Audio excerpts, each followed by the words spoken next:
Hey, it's Matt, your average gamer, and we're going to jump right in going over Black Myth Wukong on PS5. We're going to talk about the performance of the game, review it, give you an idea of how it's been so far, about 10 to 12 hours roughly into this game so far, and go over everything you need to know about the PS5 version.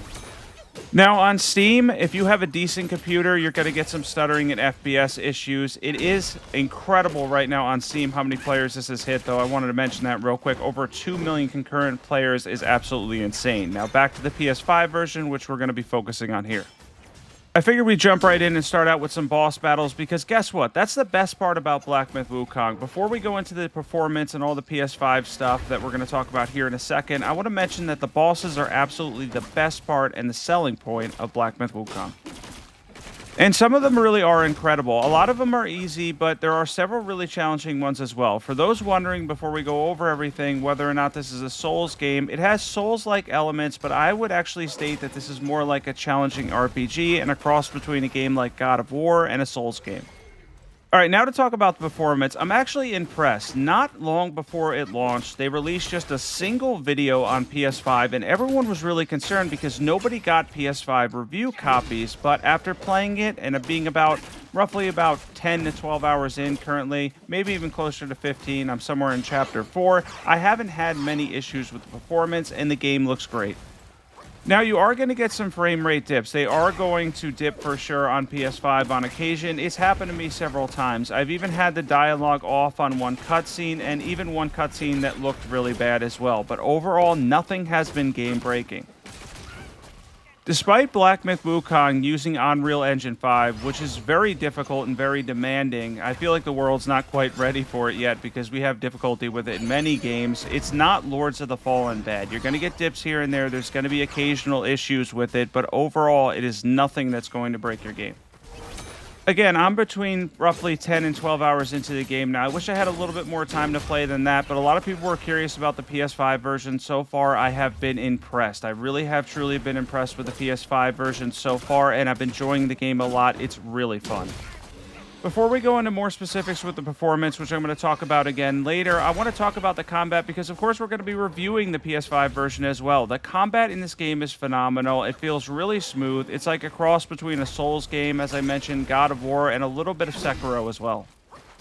But with that said, there is some issues. A lot of the combat, especially early on, is going to be really familiar. You're going to be dodging a couple times, follow up, and attacking with either a light combo, a heavy combo, or a combination of both. Especially early where you don't have a lot of the spells unlocked, combat is relatively limited.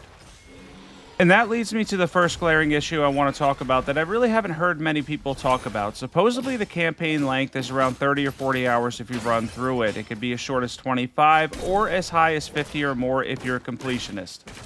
However, with that said, so far playing the game, as much fun as I'm having and as smooth as the combat is, and as good as it feels to take down some of these really uniquely designed bosses, I'm not sure if I'm going to play the game again, so there is a question of replay value.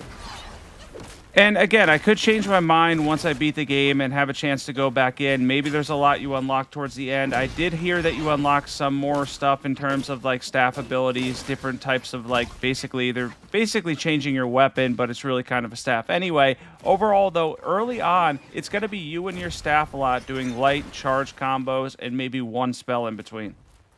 Which for me isn't the best thing in the world because as smooth as the combat is, I find build variety to be something that keeps me coming back to games. Games like Elden Ring, Dark Souls, even Lies of P and Lords of the Fallen, so far I could tell that they've had more replay value than Black Myth Wukong.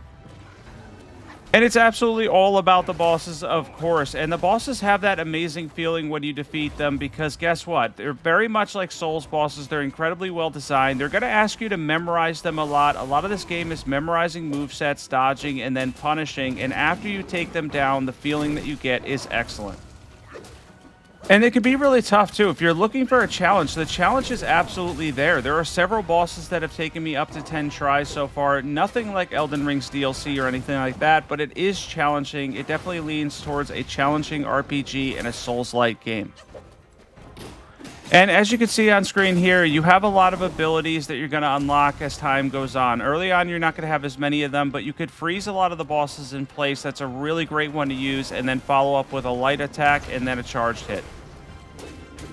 By the way, this bear on fire is just an example of how good the boss design is. There's so many of them that are just honestly unique. It's incredible. The other thing about this game is a lot of the bosses leave you good punishing windows too. After you dodge, they have long combos that end in animations where a lot of times they're sitting, or you could stun them easily.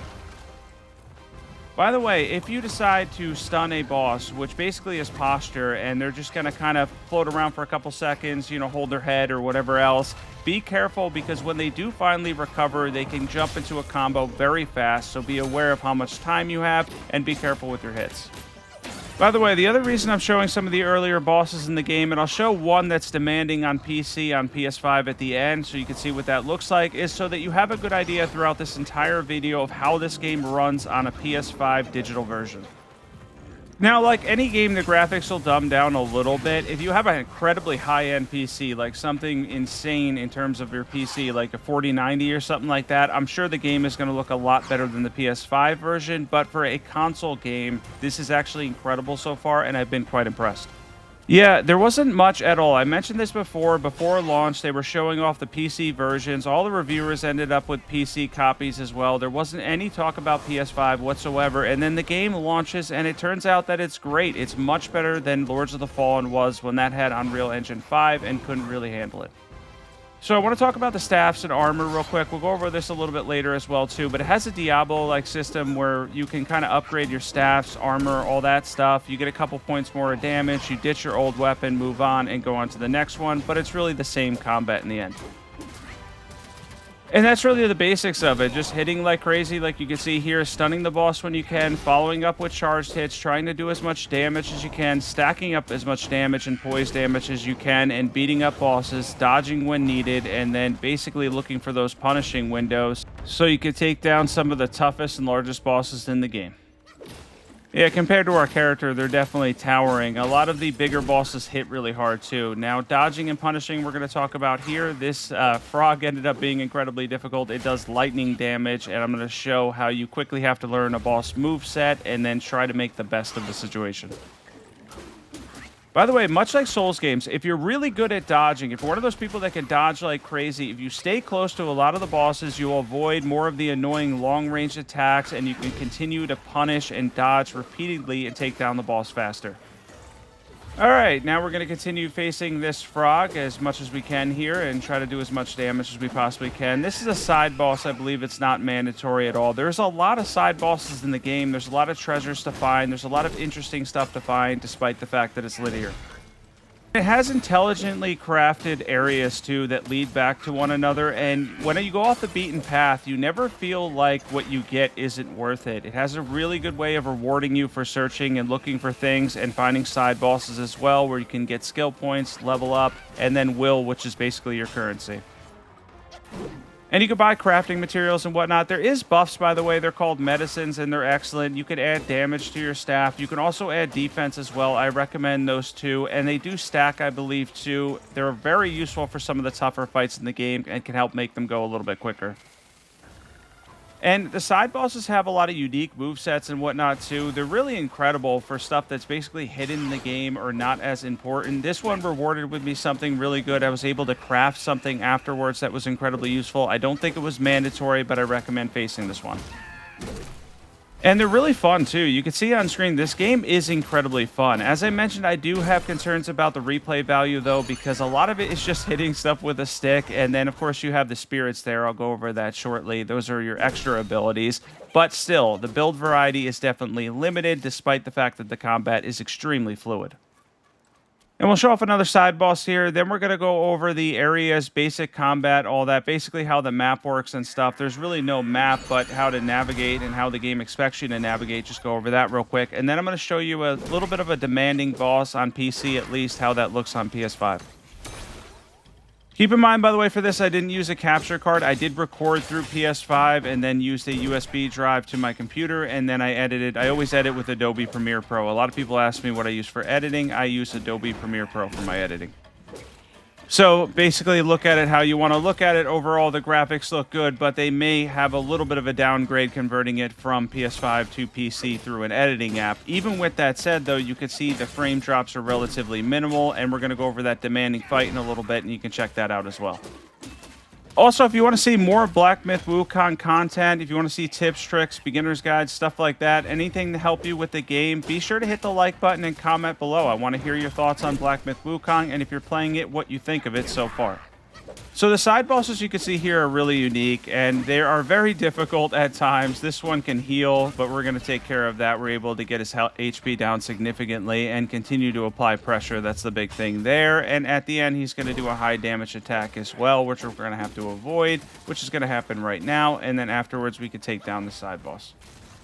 And a lot of the side bosses, as I just talked about before with the frog, and this one included, can give you a hard time. Don't expect them to be pushovers. This game put a lot of effort in stuff that's not necessarily on the linear path. There's a lot of really good side bosses that I've ran into so far, and it's been very cool. And after beating these, you'll get special items too. You can occasionally get the spirits. The spirits are really cool because they're your special ability. There's a ton of different things you could do. You can turn into bats, you can have snakes that do poison damage, and you can even hit stuff for incredible posture with the stone head.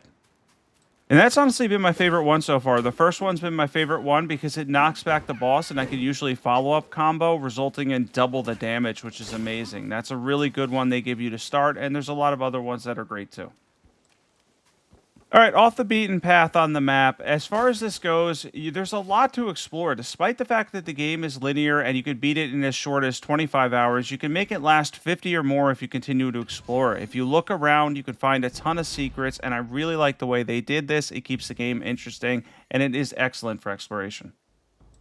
They did a good job with the rewards. Every time you find something, it feels like you didn't waste your time. You got something that you could use. As far as navigation goes, there's not really a true map. Much like the original Souls game, most of the navigation is going to be based on your memorization.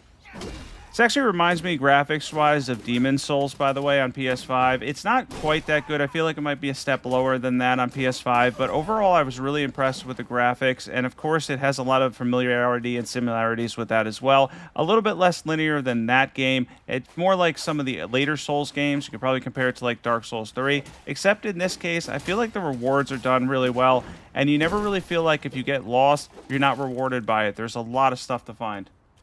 Yeah, it's not like you're going to find a random smithing stone 1, Elden Ring. Anyways, back to this. We're going to jump in and talk about the regular enemies. The regular enemies are the least exciting part about the game. They can be challenging for sure, but you pretty much just have to get through them to get to the next boss. And yeah, they're not that interesting. As far as the regular enemies, I wasn't too interested in them so far. Again, I think about the beginning of chapter 4 now, and they really haven't caught my attention much. It's pretty much been boss after boss. That's the most interesting part of the game. So you have these shrines that are essentially bonfires, and you could do a lot here. You could do this in your regular menu for the skill points, but you can go over skill points, you can change your spells, you can craft stuff, you can make medicines, and you can even change your spirits.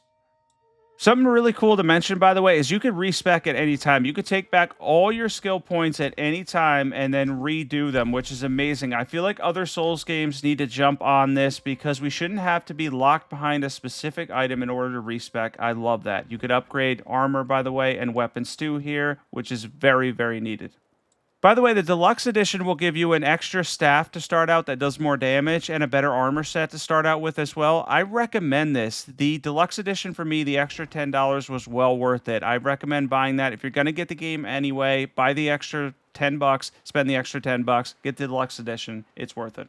I meant to say spend the extra $10, but yeah, well worth it. If you're going to buy the game anyway, the extra $10 is worth it. Now, this tiger fight, I've heard from people on PC that have decent PCs that aren't high-end. This is where the game starts to stutter.